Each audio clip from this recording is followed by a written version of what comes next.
오늘 함께 하실 성경은 에베소서 3장 5절에서 6절입니다.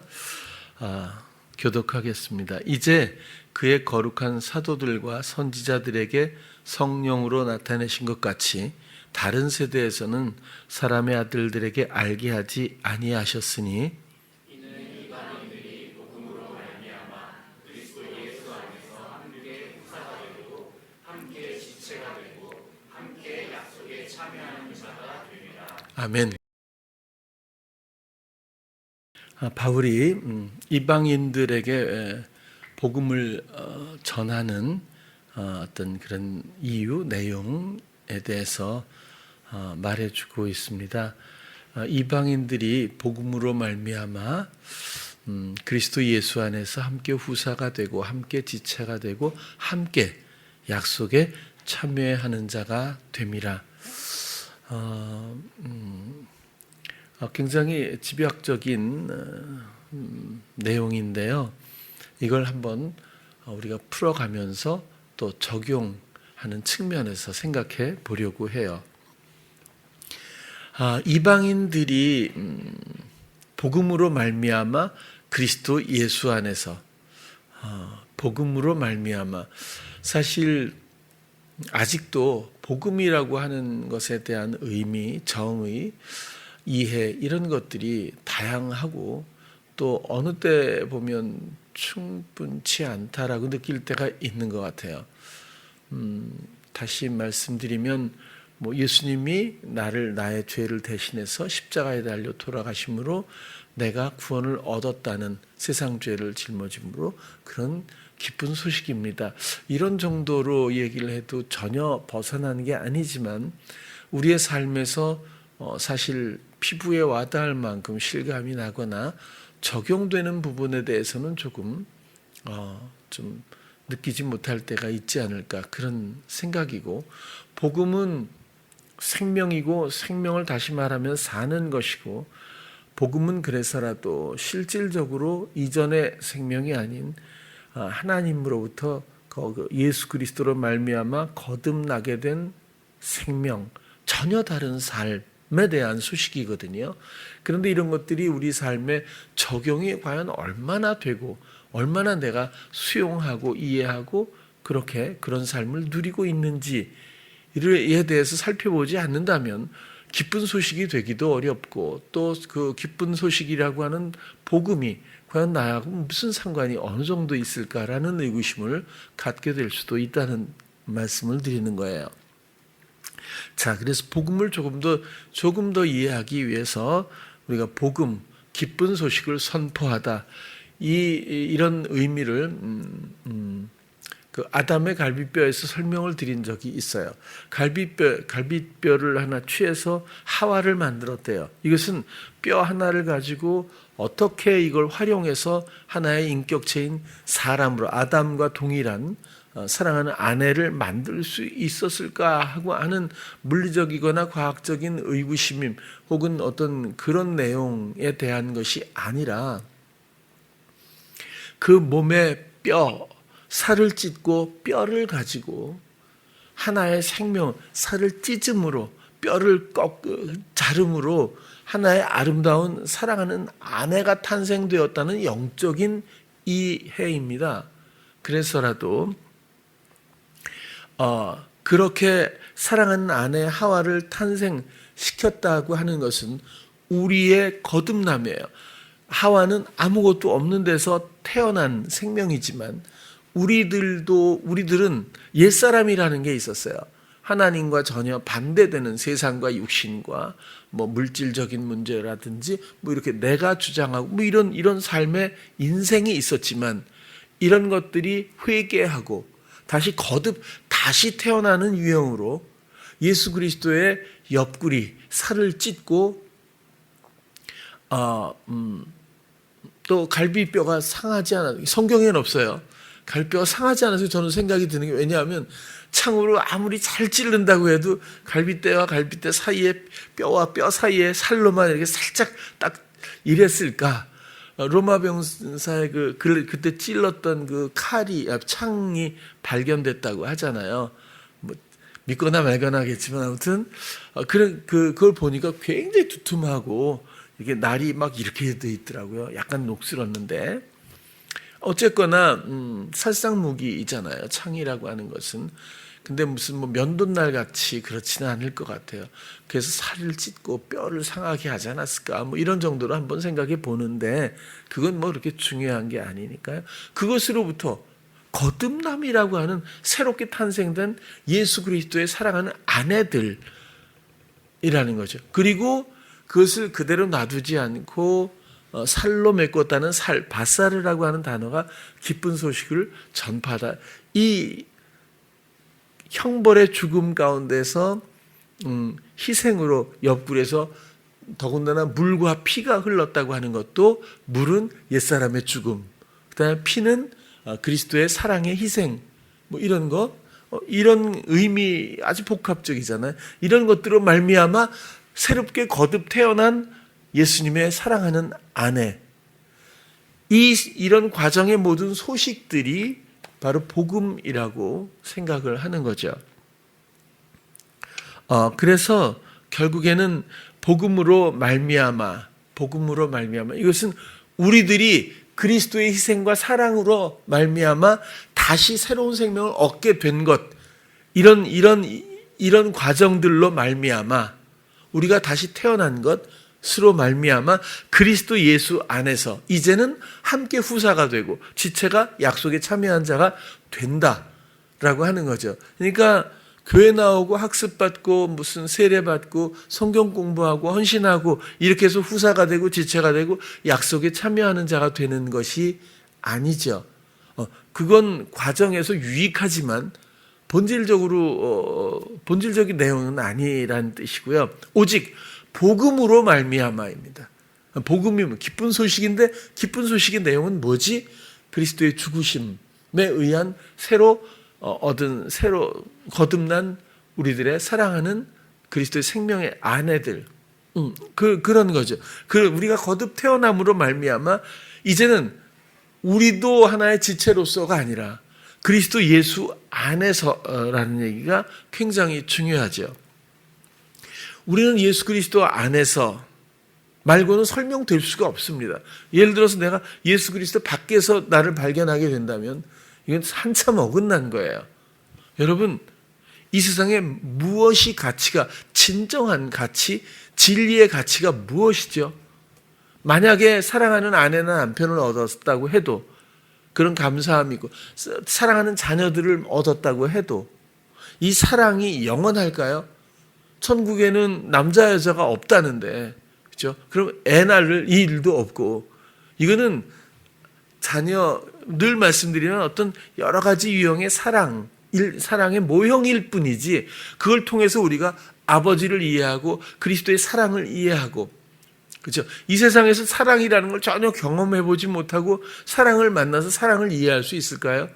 그러니까 이 세상은 사실은 사랑으로 지어졌고 모든 것이 사랑의 의미를 원래 담고 있다고 봐요. 그런데 우리는 관심사가 다른 곳에 있기 때문에 내가 이해하는 영역만큼을 사랑으로 생각할지도 모른다는 얘기죠.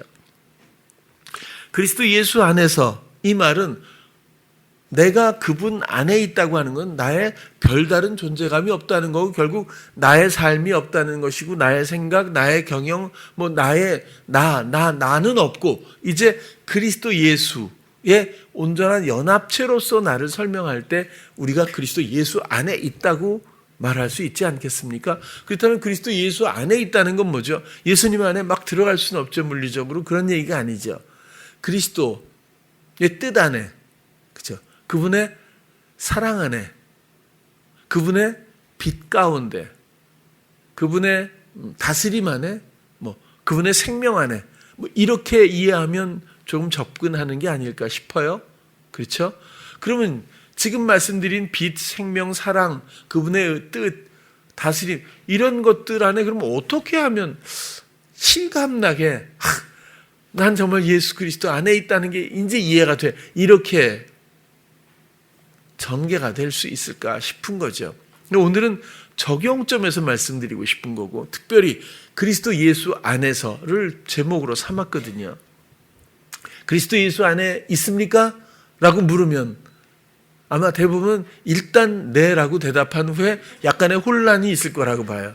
난 정말 있는 건가? 있는 척 해야 되는 건가? 이 정도면 있다고 뭐 해도 괜찮지 않은가? 뭐 이렇게 생각할 수 있다는 거죠.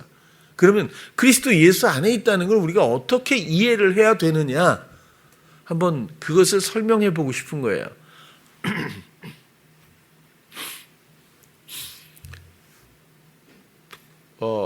지난주에 그 제주도의 컨퍼런스 1년마다 있는 거기에 섬기시는 분들을 만날 기회가 있었어요. 나눔을 했는데 그 중에 한 선교사님이 저보다 한 2살인가 더 많으신, 2-3살 더 많으신 분이 은퇴하셨어요.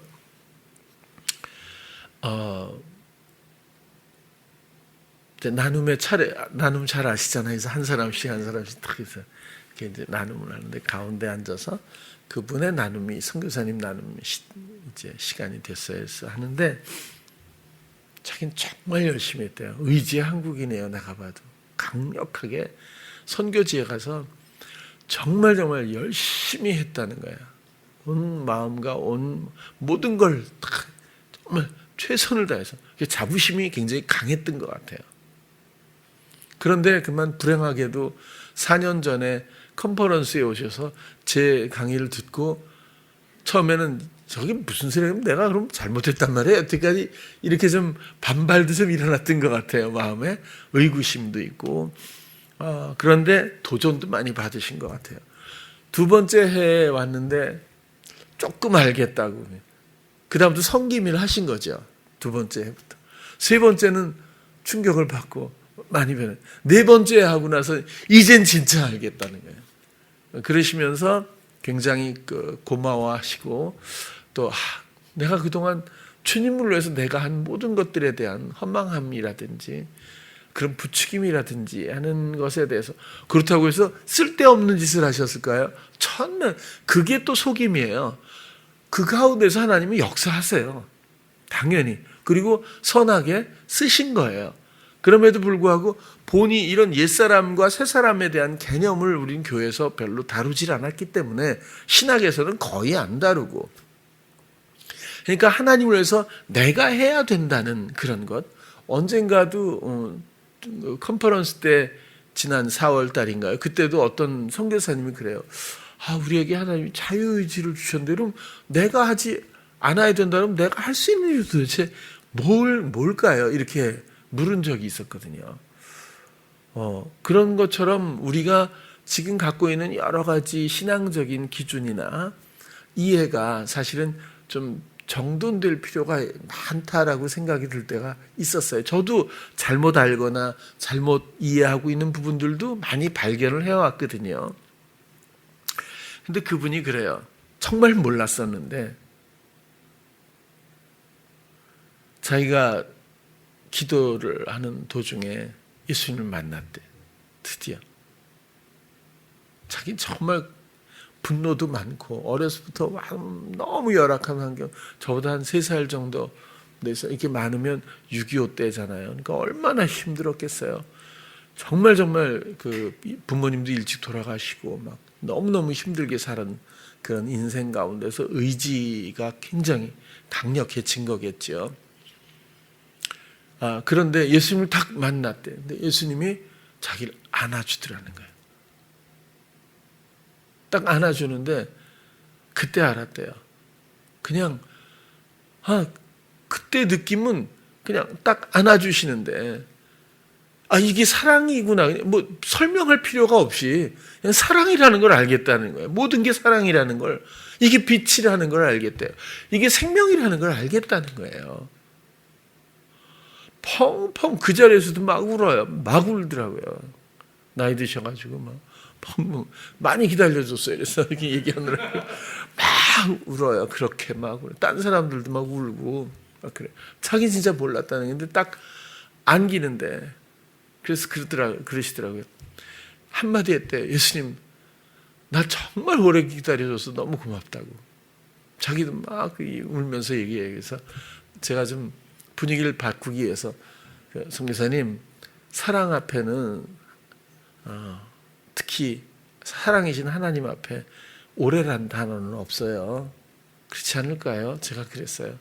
그냥 돌아올 때까지 일 뿐이지, 항상 그 소망이 축소되지 않는 이상 오래 기다렸다고 하는 건 뭔가 인내가 필요한데, 제가 볼 땐 물론 인내하시는 하나님이긴 하지만 그 사랑은 언젠가 돌아올 줄 알고 돌아올 때까지 그저 기다리신 것 뿐이지, 판단하거나 또 아니면 뭐 힘겹거나 뭐 이렇게 그 수고하셨다는 어떤 느낌이나, 또 혹은 본인이 너무 오래 기다렸다 그러면 그동안 내가 너무 잘못된 삶을 살았다는데 너무 비중을 두는 것 같아서, 그게 아니고 그때도 함께 하셨고 사랑했고 못 느꼈을 뿐이지, 그 사랑이 인도해 왔는데도 그래서 감각을 못했던 것 뿐이잖아요. 언제나 갑자기 탁 나타나서 확 사랑이 시작된 게 아니잖아요.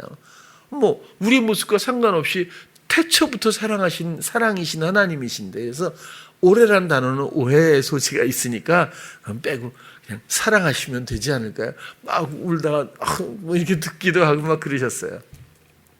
너무 좋았고 너무 행복했거든요. 예수님을 만나지 않고 사랑을 이해하고 말할 수 있는 사람이 있을까요? 예수님을 이렇게 만나지 않고 빛 되신 예수 그리스도로 인한 생명을 우리가 설명해 보거나 이해할 수 있을까요? 우리는 정작 예수님을 빼놓고 많이 다루는 것 같아요. 학문적으로도 다루고 신앙적으로도 다루고 많이 다루는 것 같아요. 근데 정작 그 사랑을 바라보고 그 사랑에 안겨본 적은 혹시 있다고 해도 과거의 일이거나 간증거리 정도로 남아있지 않을까. 우리는 그 품에 있어야 합니다. 그게 그리스도 예수 안에 있는 거죠. 그러면 내가 주장할 일이 뭐가 있죠? 주장을 버려야 해. 이런 내용이 올해보다 더 쓸모없는 이 이야기 아닙니까? 올해라고 하는 단어보다 우리가 버릴 게 뭐 있어요? 사랑을 받아들이는 것 뿐이죠. 우리가 뭐 더 이상 할 게 뭐 있겠어요? 세상이 나하고 상관할 건 뭐 있겠어요? 원수는 어디 있고 욕망은 어디가 있고, 그렇죠? 그 다음에 그곳에 남아있는 어둠의 흔적들은 과연 어디에 있죠? 그리고 그분과 함께 교감 자체가 그분의 영원성에 의해서 우리도 영원한 것뿐이지, 그리고 영은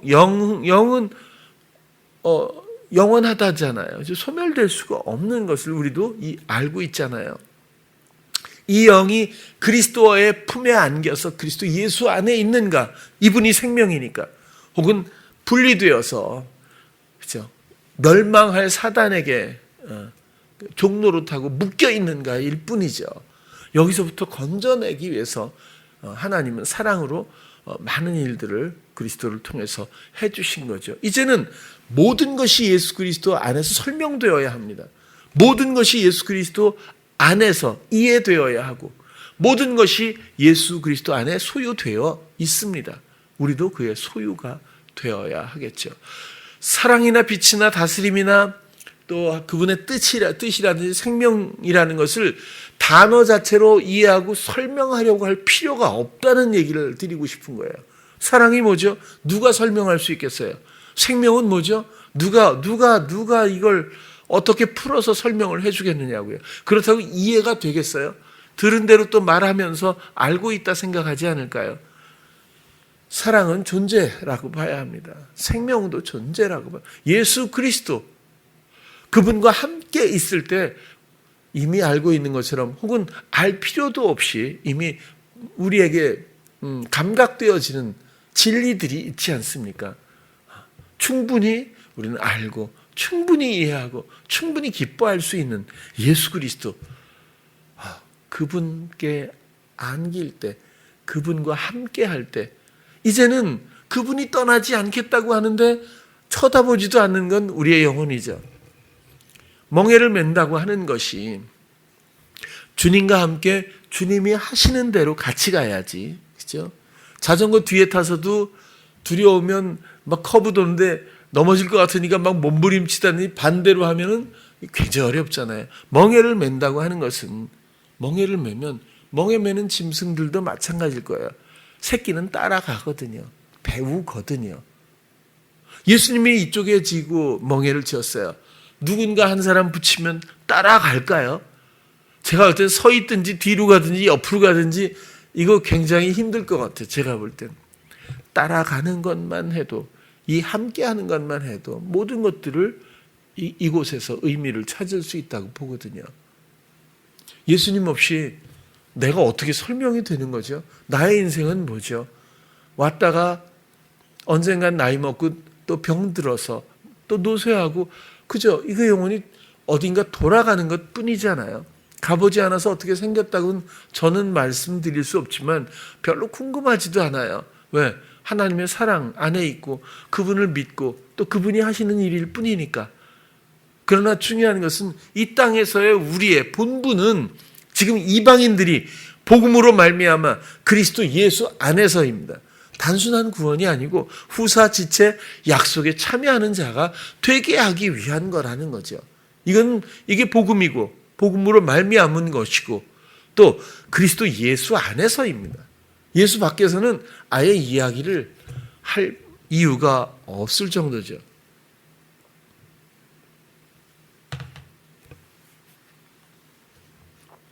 후사가 된다라고 하는 상속자라는 뜻이에요. 그 전에 한번 설명드렸는데 아마 잊어버리셨을 것 같아서 클레로 노모스라고 하는 단어예요. 상속자라고 하는 게. 그러면 클레로스는 세습, 재산, 유업 이렇게 설명드렸고, 노모스는 아시는 것처럼 성령의 생명의 법, 죄와 사망의 법, 법이라고도 해석이 돼 있고 원리, 율법. 근데 저는 어느 때는 말씀으로도 말씀드리고 싶은 거예요. 그래서 세습되었다고 하는 것은 하나님의 율법, 새겨진 명문화된 의문이 율법이잖아요. 말씀이 기록된 거예요. 말씀이 주제고 기록이 주제가 아닙니다. 말씀이거든요. 이게 우리 마음 안에서는 이 자체가 법입니다. 이것으로 살아가야 하는 거죠. 이 틀 안에서, 룰 안에서. 그래서 새로운 생명의 법이 바로 이 말씀 따라 순종하는 것이거든요.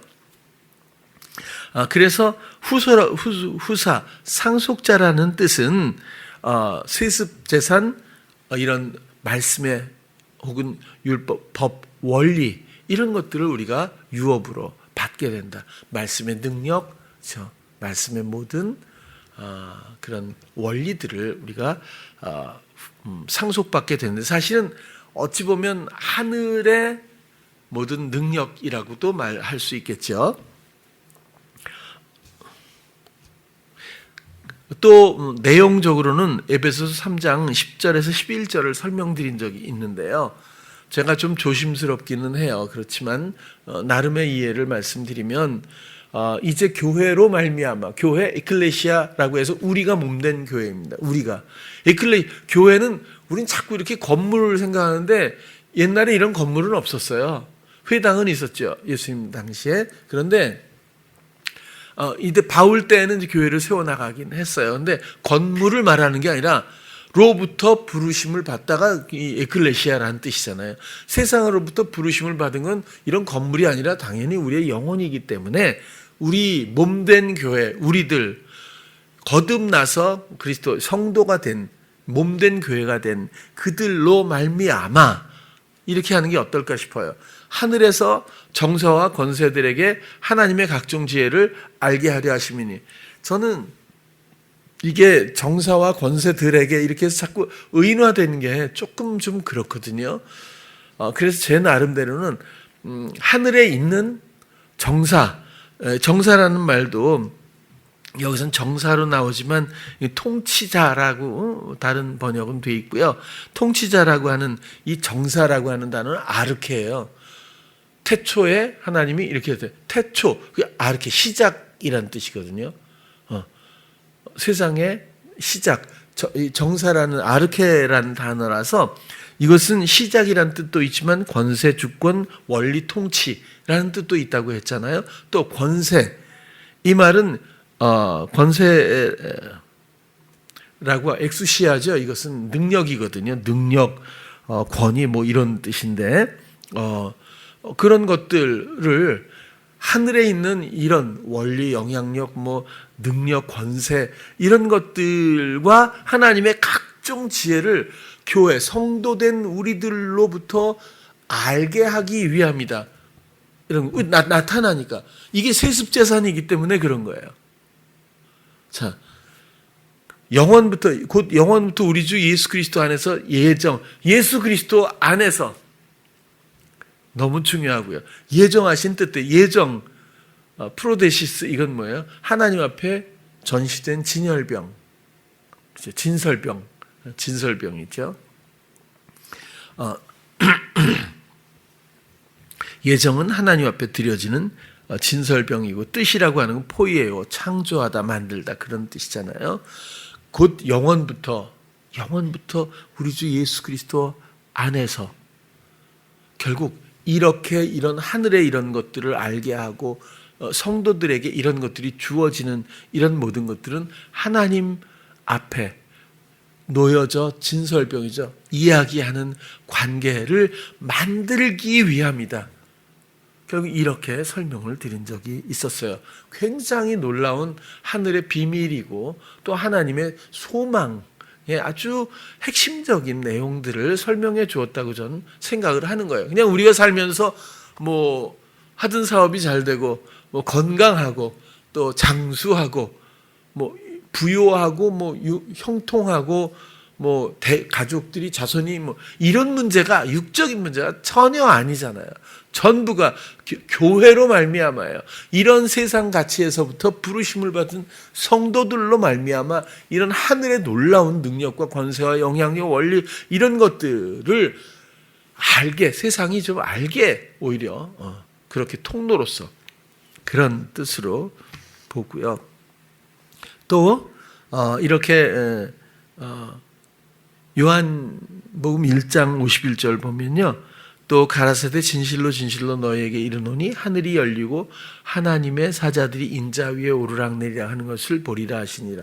야곱의 축복에서 말씀드렸잖아요. 이전에는 하늘에 이런 도우심이나 돌보심이나 다스림이 없었거든요. 그리스도가 돌아가시고 나서 비로소 십자가로 말미암아 하늘문이 열리게 된 거죠.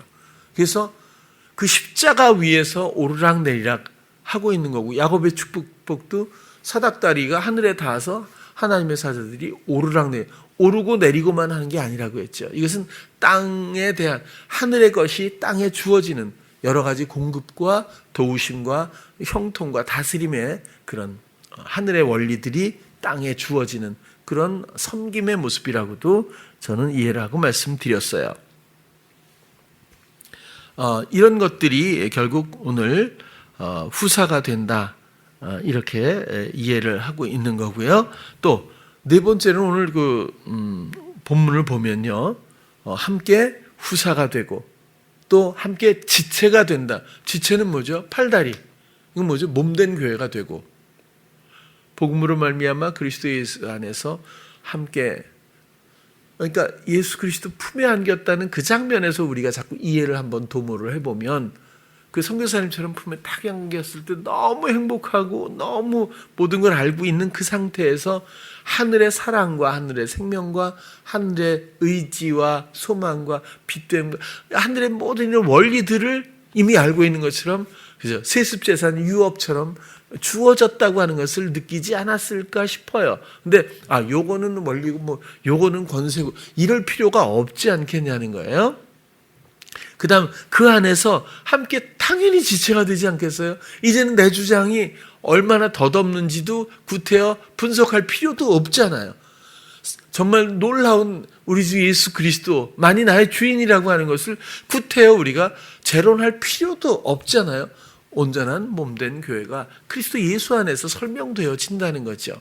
그러면 주가 하실 일을 기대하지 않겠어요? 그 사랑이 나를 인도하는 것을 행복해하지 않겠습니까? 주님의 뜻을 펼치는 나의 역할에 감사하지 않을까요? 이것이 몸된 교회라고 보는 거예요. 이것이 복음으로 말미암아 그리스도 예수 안에서 설명될 수밖에 없다고 말씀을 드리는 거예요. 또 몸된 교회 것도 사실은 베드로가 이것을 알게 하니는 그죠? 주는 그리스도시요 살아계신 하나님의 아들이십니다 했을 때 이걸 알게 하시는 혈육이 아니라 하늘에 계신 내 아버지다. 그리고는 이 반석에 내가 교회를 세우리니 이렇게 진행이 되잖아요. 이 반석이 뭐죠? 바로 이런 영적인 교감, 하늘 아버지가 알게 하시는 모든 교감과 말하게 하시는 이런 원리, 이 생명의 연장선상에 있는 세상으로부터 세상을 향해 자기가 살던 이 인생이 이젠 아버지께서 알게 하시는 감각과 그런 것들을 표현하며 하늘의 영향력, 세습, 유업을 받은 이들이 바로 지체고 몸된 교회라고 하는 것. 지금 베드로가 보여줬던 이 기본적인 이 기초 위에 이 교회들이, 몸된 교회들이 이제 나열돼 세워질 것이다 라고 저는 예수님이 말씀하셨다고 생각이 들어요.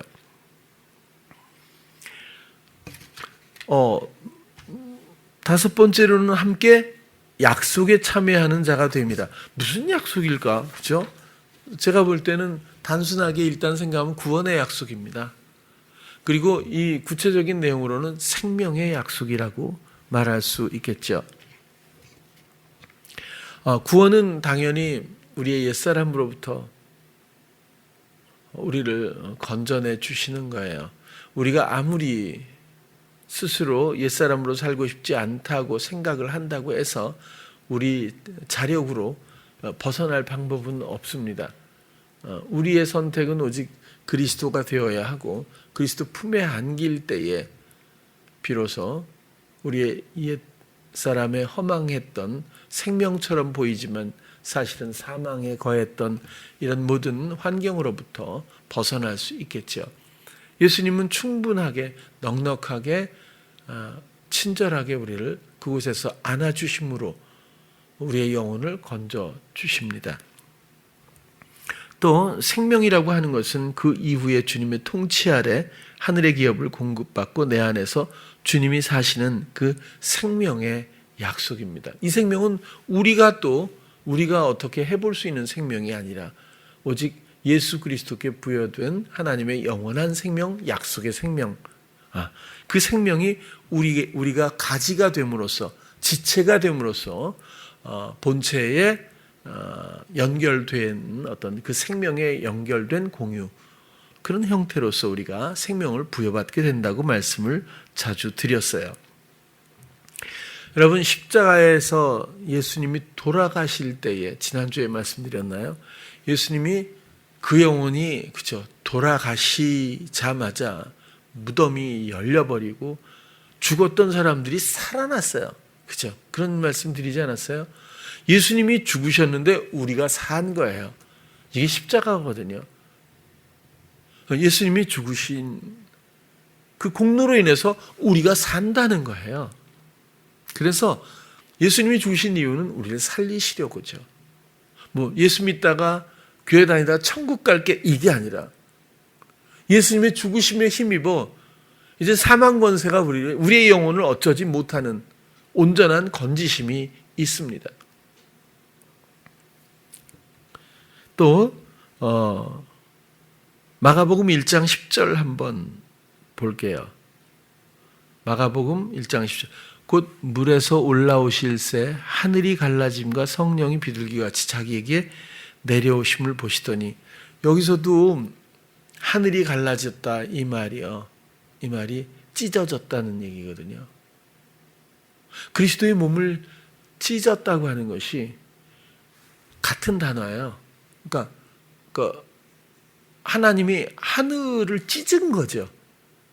갈라짐이라고 하니까 굉장히 좀 순화된 표현으로 보여지지만 이것은 하늘을 찢어서 하늘과 소통이 완전히 막혀 있는 그때에 하늘을 찢고 성령이 비둘기같이 예수 그리스도께 내려오는 그런 장면이거든요. 마가복음 15장 38절에도 같은 단어입니다. 이에 성소 휘장이 위로부터 아래까지 찢어져 둘이 되니라. 여기서는 찢었다고 하니까 실감이 확 오잖아요. 이걸 만약에 성소 휘장이 위로부터 아래까지 갈라져서 둘이 되니라 이러면 좀 약하게 느껴지지 않겠어요? 찢었다고 하는 거, 이게 10cm가 넘는다고 하잖아요. 이걸 누가 찢어요? 그렇죠? 이걸 하나님이, 그리고 하늘을, 그 안에 하나님이 계시잖아요. 그렇죠?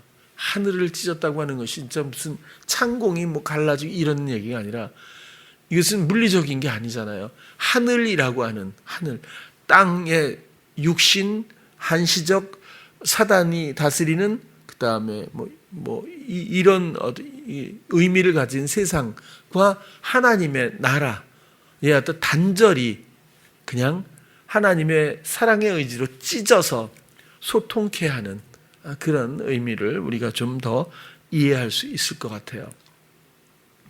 여러분, 오늘은 제가 특별히 선교사님 이야기를 통해서 우리가 어떻게 적용해야 하나, 내가 어떻게 그리스도를 위해서 살아가야 할지, 사실은 이런 화제 하나로도 얼마나 많은 자기 경영이 파생되고 맙니까? 그게 아니고 우리는 그리스도 예수 안에 있어야 한다는 거거든요. 왜? 복음이라고 하는 것은 예수 그리스도가 나를 위해서 이미 다 이루신 사랑의 이야기일 뿐이에요.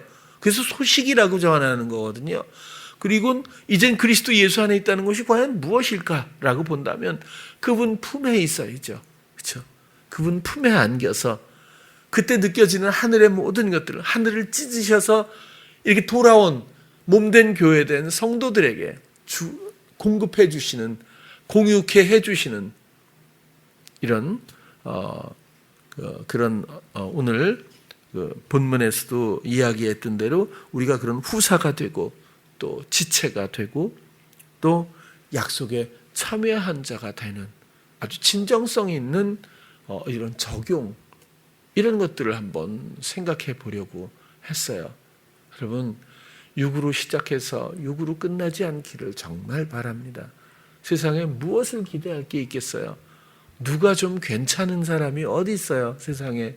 그렇죠? 우리는 전부 망가졌잖아요. 또 그래야